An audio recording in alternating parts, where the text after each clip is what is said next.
예, 안녕하세요. 원재입니다.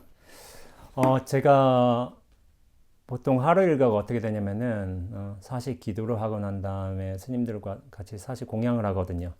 공양을 마친 다음에 보통은 이제 저는 양치하고 이제 비타민 이제 챙겨 먹고 나서 이제 포행을 가요. 포행은 산책인데, 보통 산에 1시간 반 정도 포행을 하거든요.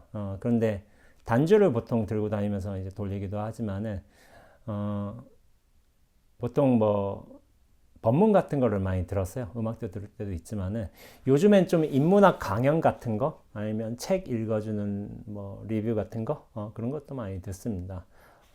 근데 이제 아무래도 제가 수행자다 보니까 영성 채널에도 관심이 많거든요. 써니즈라는 영성 채널에서 한번 이제 마이클 싱어라는 이제 영성가의 상처받지 않는 영혼에 대해서 한번 이제 다뤘더라고요. 그래서 이제 그걸 들으면서 좀 인상이 깊었어요. 그래서 이제 그 내용을 좀 소개 좀 하려고 합니다. 제 경험하고 빗대어서. 거기서 이제 이런 말 한 거예요. 마이클 싱어의 말이겠죠. 당신은 정말 남은 평생 동안 더 이상 아무런 스트레스도 긴장도 문제도 없는 그런 상태에 이를 수 있습니다. 라고 한 거예요. 그러면서 스트레스도 없고 긴장도 없고 문제도 없으면 이거 뭐 굉장히 자유로운 상태겠죠. 뭐 깨달음이라고 불러도 되겠고. 근데 이렇게 말을 했지만은 제가 이걸 말을 듣고 씩 웃었어요. 왜냐면은 이게 그냥 되겠나. 그냥 되는 일 없죠. 어떤 과정을 거쳐야 되고 분명히 무언가 조건을 이제 지나야 돼요. 그럴 수밖에 없어요. 그러면서 이제 다음 얘기를 제가 들은 거예요. 삶이 당신에게 선물로 주고 있으며 선물이란 거죠. 그 선물이란 당신의 탄생에서부터 죽음에 이르는 동안 일어나는 사건들의 흐름임을 깨달아야 한다. 이를 위해서 당신의 가슴과 마음은 현실을 품을 수 있게끔 활짝 열리고 넓어져야만 한다. 그렇지 못하는 유일한 이유는 당신이 저항하기 때문이다. 이제 저항이란 말을 굉장히 중요하게 다뤘어요. 저항. 저항이란 건 뭐냐면은 그렇죠. 우리가 삶을 살면서 어떤 여러 가지 다양한 상황들을 겪게 되죠. 상황들을 겪게 되고 어떤 감정이나 생각들 같은 것도 올라오게 돼 있고 관계성의 어떤 문제 같은 것도 사람 사이에서 벌어질 수 있는 것이고 저항이란 것은 우리가 이 중에 그거를 받아들이되 어떤 것은 내가 취하고 싶고 또 취하지 버리고 싶고 떠나고 싶고 또 여기에 붙잡아 두고 싶고 그런 생각을 하게 되어 있어요. 그런데 그것을 그냥 지켜보라고 하는 거예요. 지켜본다, 알아차린다, 관찰한다. 이미 수행에 있는 용어들이죠. 그 모든 일이 그저 일어나게 놔둬라. 이렇게 하는 거예요. 뭐 let it go, let it be 이런 것도 생각이 나는데 이거를 수행 전통에서는 이제 선불교 수행에서는 이제 불교라든지 분별심을 멈춰라. 분별하는 그 마음을 멈춰라. 이런 식으로 얘기를 하는 거예요. 사실 저항이란 용어로 했지만은 분별심을 멈춰라는 것과 사실 그 실 내용은 동일해요. 동일하는데 저 스스로는 이걸 이런 식으로 표현해요. 비어 있어라. 그리고 스스로 통로가 되어라. 라는 식으로 얘기를 합니다. 그게 같아요. 그게 같은데 이분 같은 경우에는 이런 경험이 있어요. 1970년대 초 플로리다 대학교에서 경제학 박사과정을 하던 중에 우연히 깊은 내면적 체험을 하게 되었다. 그리고 75년에 명상 요가 센터를 이제 세우게 되었죠. 이분이 제가 알기로는 47년생이에요. 47년생인데 70년대 초라면은 나이로 따지면 한 20대 중반 좀 넘어섰을 거예요. 아마 27, 28쯤 됐겠는데 그때쯤에 어떤 깊은 내면적 체험을 하게 된 거예요. 그래서 이제 5년 뒤에 또 명상 요가 센터를 설립했죠. 얼마나 체험이 깊었으면은 이렇게 센터까지 설립했을까요? 하지만은 우연히 깊은 내면적 체험을 하게 되었다고 설명은 하지만은 이것은 결코 우연이 아닙니다. 우연이 아니고 그 전에 다 과정이 있었어요. 20대 초반에 파라마한사 요가난다라는 이제 요가 스승의 어떤 자서전을 읽은 것 같아요. 그러면서 이분이 어떤 결정을 했냐면 요가에 나의 삶을 바치기로 결심한 거예요. 그때부터 자기 삶이 완전히 뒤바뀌었다고 이렇게 회고하는 거죠. 요가든 아니면은 뭐 잠선이든 윗바사든 이런 종류의 여러 가지 수행을 하게 되면은 이제 지향점이 바뀌게 돼요. 우리가 수행 전에는 외부의 어떤 상황, 대상, 어떤 조건을 이제 변화시키려고 거기에 대한 집중을 하게 되는 이제 삶을 살아오게 되는데, 나중에 수행이란 걸 하게 되면은 그 질문의 방향이 더 이상 외부에 있는 것에서 이제 머물지 않고 그것들이 이제 내부로 들어오게 됩니다. 들어오게 되는데, 그렇게 수행을 한다는 것은 외부로 향했던 시선을 안으로, 자기에게로 돌리는 과정이에요. 그런 과정들이 20대 초반에 그렇게 결심을 해서 경제학 박사하는 과정에 있을 때까지 계속 반복을 한 거죠. 반복을 하다가 어떤 경계를 만났을 거예요. 분명히 경계를 만나서 깊은 내면적 체험을 하면서 어떤 변화가 일어난 거예요. 이것을 이제 깨어남이라고 할 수도 있고 또 이제 깨달음이라고 할 수 있는데, 아무래도 깨어남의 영향이 크겠죠. 그런데 이제 깨어남도 이게 달라요. 사람이 얼마만큼 그 집중을 해왔고 얼마나 진실되게 수행을 해왔는가에 따라서 그 깨어남의 깊이는 달라지거든요. 그런데 5년 만에 요가 센터 차리고 할 정도면은 분명히 남다르셨을 것이라 이제 좀 생각이 되죠. 그렇게 되는데 이분은 그러면서 저항하거나 집착하면 그 에너지가 가슴 안에 남아 있습니다라고 얘기를 해요. 그러면서 이제 챕터 하나를 빌어서 가슴을 정화하기라는 거를 좀 되게 강조를 하세요. 요가 전통에서 이렇게 얘기를 하죠. 저항하면 그 에너지가 뭉쳐져서 가슴 속 깊은 창고에 쑤셔 넣어진다. 이 정리되지 못한 에너지 패턴을 인도 철학 전통에서는 삼스카라라고 부른다. 삼스카라는 하나의 걸림, 하나의 막힘이다. 이게 그렇잖아요. 이게 뭐 우리가 수행을 하든 안 하든 뭐 어떻든 간에 우리가 그 삶을 살아가면서 대상이나 경계에서 불편한 것들이 있으면 그것들이 가슴 안에 좀 남아 있어요. 남아 있어서 우리가 가슴이 꽉 막힌다 뭐 이런 거 있죠. 보통은 이제 좋은 감정이 남아 있는 게 아니에요. 불편한, 나한테 이제 억압되고 좀 심리적으로 위축될 수 있는 어떤 경험의 요소들이 남아 있게 되는데 그런 것들이 있어요. 근데 그런 것들이 모여 있으면 어떻게 되면 가슴이 꽉 막히게 되고 어떤 의미에서는 좀 스트레스처럼 느껴지기도 하거든요. 그것이 스트레스로 남아 있는데, 이분이 이 저항하지 않는 과정에서 벌어지는 일 중에 하나가 뭐냐면은 가슴이 활달하게 열린다, 정화한다, 이런 말씀을 하세요. 근데 저는 요가 전통의 수행을 하지는 않았죠. 그리고 뭐 단전호흡 같은 것도 특별하게 하지 않았지만은 저 역시도 가슴이 열리는 체험을 좀 한 적이 있어요. 어떤 일이었냐면은 제가 15년도 동안거 때 망월사 천중선원에서 살았어요. 그때 송광사에서 안거를 끝내고 이제 하안거 마치고 동안거를 살던 때였는데, 제가 그때 동안거 때 좀 특이한 경험을 했어요. 이렇게 정진을 하잖아요. 큰 방에서 정진을 이렇게 하고 있으면은 갑자기 퍽 소리가 들리는 거예요. 진동과 함께 퍽. 그래서 뭔 소리지? 근데 내 몸에서 나는 것 같아. 뭐지? 하고서 주변 싹 살펴봤어요. 근데 스님들은 다 그냥 정진하고 계세요. 나 혼자만 들은 것 같아. 그래서 뭐지? 안 컸나 소리가? 근데 또 있다가 퍽 하면서 이제 뭐 그렇게 되는 거야. 그래서 이게 뭐지? 하고서 또 주변 살펴보니까 아무런 이상이 없는 거야. 근데 몸에 진동이 하면서 뭔가 팍 깨지는 듯한 느낌이 드는데, 그 자리가 어디였냐면 여기였어요. 여기였는데, 이 일이 한 달 동안 진행이 됐어요. 근데 저는 이 소리 때문에 혹시나 선생님들이 정진할 때 불편할까봐 조금 약간 좀 고민했거든요. 이거 소리 큰데 이거 스님들 불편하면 어떻게 하지? 이렇게 고민했단 말이에요. 근데 다행히 아무도 못 들었어요. 제가 이런 경험을 한 달 동안 겪고 나니까 이상하게 뭐가 좀 달라졌어요. 뭐냐면은 이전에는 저 역시도 이제 스트레스라는 감정을 느끼고 어떤 마음이나 생각이 응축된 덩어리가 여기에 뭉쳐 있는 듯한 느낌을 받게 되잖아요. 근데 그게 거의 사라져 버린 거예요.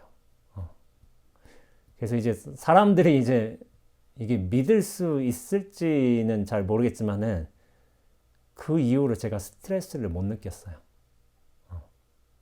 참 신기한 일이었죠. 여기를 사실은 이제 요가 전통에서는 가슴 차크라라고 부르는 것 같아요. 그리고 여기가 열린다는 게 굉장히 수행에 있어서 중요한 경험인 것처럼 나타나는 게 다른 여러 영성가들한테 좀 공통적으로 하는 얘기더라고요. 근데 저 역시도 여기가 좀 부서졌다, 깨졌다, 열렸다 그렇게 한 느낌이 어떻게 보면 좀 중요한 기점이 된 것 같기도 해요. 왜냐면 스트레스가 사라졌으니까. 그러나 이제 구분해야 될 거는 스트레스가 사라졌다는 게 화가 사라졌다, 감정이나 생각이 사라졌다 그런 걸 뜻하는 건 아닌 거예요. 뭐냐면 스트레스라는 거는 어떤 뭐 한이라고 할 수도 있겠고 전통적인 의미에서는 우리 한국에서는 이게 응축된 거잖아요. 집적된 것이고 그런 것들이 사라진 것이지 어떤 인연에 따라서 어떤 생각이 오고 감정이 오는 게 사라지는 게 아닌 거예요. 그런데 이 감정의 어떤 속성이 달라져요. 성격, 성질이 달라진다고 해야 될까? 예전에는 화를 내면은 불편하잖아요. 그것 자체가 어떤 불편한 상황에 대한 나의 반응이기 때문에 그것이 약간 꺼려지고 약간 업되게 만들고 약간 흔들리게 만들고 그렇지만은 이런 말을 이해하실 수 있을지 모르겠어요. 화가 명징해져요. 투명하고 깨끗해지고 순수해져요. 그게 좀 달라졌어요. 그런데 생각해보면 이런 일은 예전에도 있었어요. 제가 2008년도 동화사 금당선언에서 정진할 적에 모 스님하고 제가 관계가 조금 안 좋았었어요. 그래서 그 스님하고 한번 뭐 이제 약간 말다툼 비슷하게 하고서 뭐 마음대로 하세요 하고서 이렇게 탁 나왔어요. 다각시를 나온 적이 있는데 그때 되게 이상했어요. 왜냐면 난 분명히 기분이 나쁘다고 생각하고서 이렇게 화를 내고 탁 나왔는데 뭐지? 이게 왜? 나 분명히 기분이 나빠야 되는데 기분이 맑은 거예요. 깨끗하고 순수하고. 이거 뭐지? 화는 화인데 분명히 화였어요. 화였는데 달랐어요. 그게. 내가 이전에 느끼고 생각하던 화가 아니었던 거예요. 그래서 뭐 이런 일이 있었지? 이런 일이 있지 하고 되게 의문스러웠는데 나중에는 이게 조짐이었구나, 징조였구나 이런 판단을 하게 되더라고요. 왜냐하면은 어떤 일이 벌어지려거든 그전에도 이제 비슷한 경험들이 여러 번 있었죠. 당연히 있었는데 왜 이렇게 됐지? 분명히 이건 내가 아는 화가 아닌데 하지만은 어떤 큰 변화를 하기 위해서는 징조들이 좀 나타나게 돼 있어요. 나타나게 돼 있는데 여러 번에 걸쳐서 나타나요. 그러면서 나중에 인연이 순숙하면은 그게 하나의 큰 변화로 이제 벌어지게 되죠. 그런 적이 있습니다. 그래서 이분 같은 경우에는 이제 사실 제가 책을 보지는 않았어요. 책을 보지는 않았지만은 이렇게 블로그를 요즘에 좀 하다 보면은 이렇게 챕터 다룬 내용들을 이렇게 쭉 보게 되는데 심리학을 좀 이렇게 좀 하셔서 그런지 심리학적 그런 서술 같은 거는 있는데 어렵지는 않아요. 어렵지는 않고 되게 이제 보통의 언어를 쓴 거예요. 보통의 언어를 썼는데 이분이 이제 왜 어떻게 해서 유명해지게 됐냐면은 이제 오프라 윈프리가 분탁해가지고 이제 슈퍼 소울 선데이에 2012년에 이제 대중 앞에 처음으로 모습을 드러내셨다네요. 그러면서 이제 욕망들에 지쳐있던 대중들을 이제 마음의 공경에서 자유로워지는 법을 알려주면서 이제 강연이 폭발적으로 이제 반응한 거죠. 그러면서 이제 상처받지 않는 영혼이란 책이 베스트셀러 1위에 오르고 이제 수십 여 개국의 나라의 언어로 번역돼서 판매되었다고 하는데 되게 쉬워요. 제가 봤을 적에.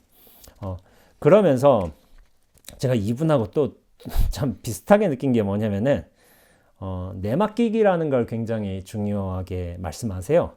왜냐하면 내가 하는 일 하나하나를 우주가 내게 직접 주문한 것처럼 대하는 것. 이것이 내맡기기인데, 근데 이제 얼마 전에, 며칠 전이었죠? 저도 이제 제가 선어에서 정진하는 수야지만 왠지 크리스찬처럼 느껴진다는 이제 내용의 이제 글을 쓴 적이 있어요. 근데 그 내용이 내맡김인 거예요. 그때 제가 뭐라고 썼냐면은 오로지 당신께 모든 것을 맡기겠나이다. 당신 뜻대로 원죄를 쓰옵소서. 뭐 이런 식으로 썼어요. 그러니까 당신은 하나님도 아니고 제가 절에 있지만 부처님도 아니고 당신은 사실은 눈앞이었다. 이런 식으로 글을 썼어요. 이 내맡김의 느낌을 저 역시도 이제 그런 내면의 울림으로서 받고 있는데 이분도 이렇게 서술을 하고 있는 거죠. 그러면서 이분이 이제 40여 년간 일어난 일들이 경이롭다는 말로도 부족하다라는 식으로 출판사에서 쓰고 있어요. 그러면서 무심코 행한 일들, 대가를 바라지 않고 열정을 쏟은 일들, 마치 누군가 각본을 짜둔 것처럼 맞물리면서 그를 연매출이 수억 달러에 달하는 회사의 CEO 자리에 올려놓았다라고 했어요. 이 내맡김의 이 모든 뜻, 자연스러운 흐름, 저항하지 말고 가슴을 열면서 그렇게 내맡기는 결과가 회사의 CEO 자리를 올려놓았다라는데, 이거는 약간 제가 볼 땐 출판사 광고 문구 같아요. 수행을 하는 데 있어서 이게 좀 조심해야 되는 측면이에요. 이렇게 이를테면 수행을 하면 내가 이런 결과에 도달할 것이다, 이런 사회적 성공에 오를 것이다 라는 기대감을 갖고 그런 목적으로서 나 이거 내맡김 해야지, 아니면 뭐 차크라 수행 해야지, 아니면 참선 수행 해야지, 윗바사나 해야지 하면은 그게 나중에는 발목을 잡아요. 이거 그러니까 온전한 내맡김이라는 거는 성공만 받아들인 게 아니라 실패도 받아들이는 거예요. 좌절도 받아들인 거고 어떤 고통도 받아들인 게 사실은 온전한 내맡김의 의미예요. 그러니까 우리가 생각하는 이 성공이라든지 뭐 부자가 된다든지 아니면 사회적 명성을 가진다지 하는 거는 이런 수행, 내맡김 수행 아니면 다른 종류의 수행의 부수적인 결과물인 거예요. 이것이 필연적인 것으로, 수행이 필연적인 것으로 되지는 않습니다. 근데 이제 출판사에서는 아무래도 이제 긍정적인 측면을 강조한다는 측면에서 이렇게 글을 쓴 것 같아요. 그러니까 이 흐름이 된다는 것은 가슴을 활달히 연다는 것은 그 모든 것을 받아들인다는 것이지 성공을 붙잡겠다는 어떤 자기의 의도성과는 별개의 일이라는 거예요. 잘못하면 그런 이제 성공이라든지 부자 된다든지 잘못하면 코가 깨요. 근데 그걸 주 목적으로 삼으면, 온전한 내맡김으로써 그 모든 일을 허용하면은 일은 자연스럽게 흘러가게 되었고 대부분은 긍정적으로 갈 거예요. 혹 실패한다 하더라도, 어떤 종류의 좌절을 경험한다 하더라도 그것은 예전의 좌절과 실패가 절대로 아닐 겁니다. 왜냐하면 흐름으로 들어가기 때문에. 그래서 그 이분께서는 내맡기기 시험이 현재도 이제 진행 중이라고 이렇게 말씀하세요. 근데 진행 중이란 건 이제 당연해요. 왜냐하면 이 흐름은 끝나지 않기 때문에. 그러면서 이제 이 되는 거예요. 저는 저항하지 말라. 삶의 모든 경계와 순간, 관계, 사건, 상황들을 다 받아들이라. 이런 되게 단순한 것 같은데 되게 자세가 중요해요. 자세. 순수성, 진실성. 저는 이분이 이런 종류의 글을 내고 또 많은 사람들한테 영향을 미칠 수 있다고 생각하는 거는 그만큼 참 자신의 삶을 진실하게 살아왔기 때문에 가능한 것이라고 생각을 해요. 이 진실성의 크기, 수행을 대하는 자신의 마음 자세가 어떻게 보면 깨어남의 혹 이제 깨달음의 깊이마저도 만들게 됩니다. 그러니까 그 진실성 있는 마음으로 삶의 순간을 살고 또 사람을 대하고 그 모든 일들을 받아들이고 또한 보내는 일련의 과정들을 하면서 그 깊이가 깊어지는 거예요. 저는 이걸 가마력이라고 하는데 깨어남과 깨달음의 이제 깊이가 깊어지면 그 가마력도 자연스럽게 커지게 되어 있습니다. 이렇게 될 적에 흐름으로 살 적에 삶의 순간과 모든 일들 경계를 긍정하게 되어 있어요. 그러다 이제 나쁜 일이라고 이제 밀쳐낸 것도 아니고 좋은 일이라고 이제 붙잡지도 않아요. 그러나 그 흐름을 같이 타는 거죠. 타는 건데 거기에 집착하거나 아니면 저항하지 않기 때문에 상황을 오히려 명료하게 봐요. 명료하게 보는 안목이 생기면 그때부터 이제 지혜로서 상황을 능수능란하게 이제 대처할 수가 있는 것이겠죠. 그러면서 이 삶을 선물처럼 받아들인다는 게 되게 중요해요. 뭐 제가 저번에도 얘기했지만 삶에 휘둘리면 이 세계가 지옥이겠지만은 이 자기 저항이나 분별에 묶이지 않는다면은 이 세상이 사실은 극락세계예요. 극락세계. 근데 묶여있느냐 묶여있지 않느냐 이게 중요한 것이지 세상의 어떤 고정적인 모습으로서 이렇게 있는 게 아닌 거예요. 절대로. 그러면서 이제 세상을 긍정하는 거죠. 그러면서 지혜롭게 대처할 수가 있는 거죠. 그러면서 저는 이제 좀 이런 댓글을 하나 봤어요. 인생은 풍우가 지나가기를 기다리는 게 아니라 빗속에서 춤추는 법을 배우는 것이다 라고 한 거예요. 누가 댓글에. 그래서 전 보면서 와 멋있다. 제 가풍이 그래서 그런가 저는 이런 말 들으면 되게 멋있더라고요.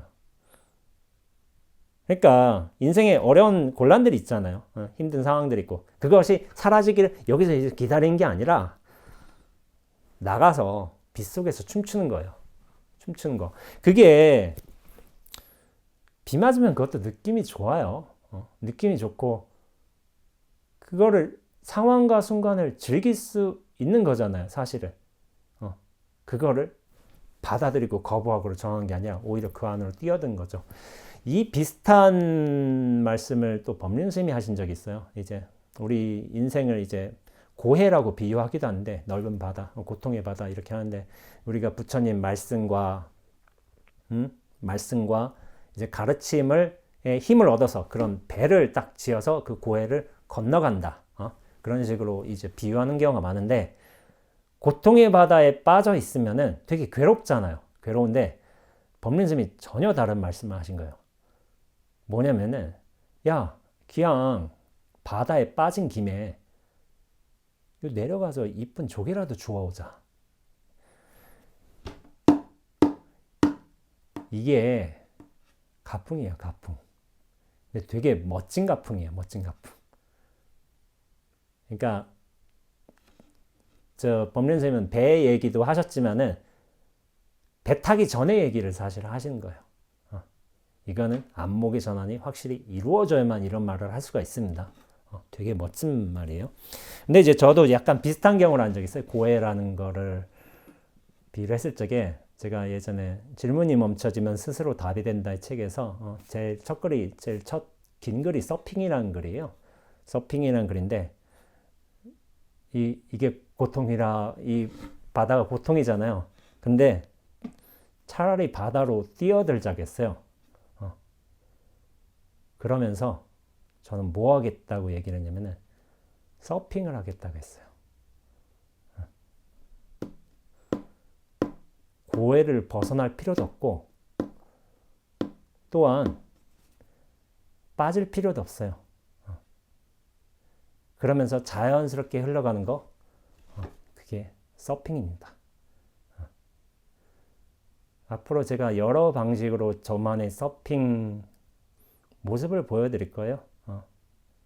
근데 그게 저의 가풍인 것 같아요. 너무 심각하게 생각하지 말고 그렇다고 너무 이제 쾌락에 빠지지 말고 그 중간점을 잘 유지해 가면서 삶으로서 자연스럽게 흘러가는 거, 그게 저희 좀 가풍인 듯해요.